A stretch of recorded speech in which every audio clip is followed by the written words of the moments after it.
صحیح بخاری حدیث نمبر 378۔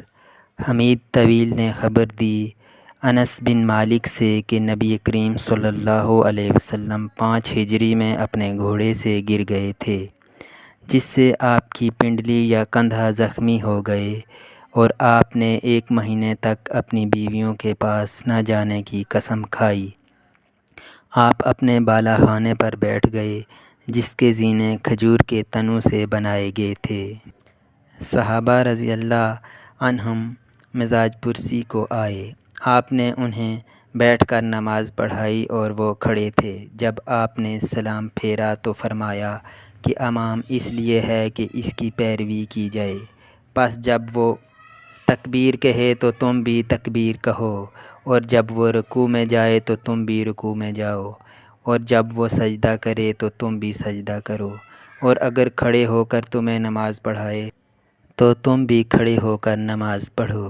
اور آپ 29 دن بعد نیچے تشریف لائے تو لوگوں نے کہا یا رسول اللہ، آپ نے تو 1 مہینہ کے لیے قسم کھائی تھی۔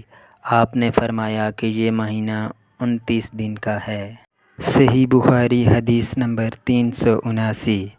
عبداللہ بن شداد نے حضرت میمونہ رضی اللہ عنہا سے روایت کی، آپ نے فرمایا کہ نبی کریم صلی اللہ علیہ وسلم نماز پڑھتے اور حائضہ ہونے کے باوجود میں ان کے سامنے ہوتی۔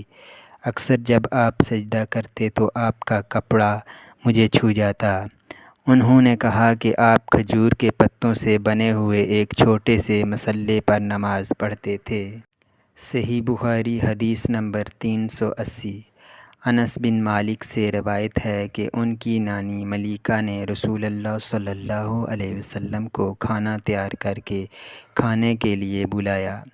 آپ نے کھانے کے بعد فرمایا کہ آؤ تمہیں نماز پڑھا دوں۔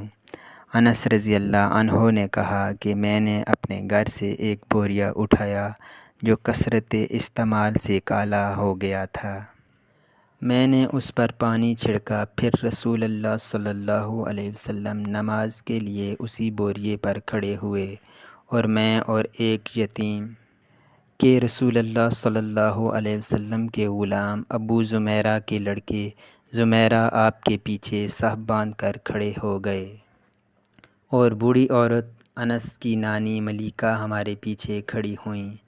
پھر رسول اللہ صلی اللہ علیہ وسلم نے ہمیں 2 رکعت نماز پڑھائی اور واپس گھر تشریف لے گئے۔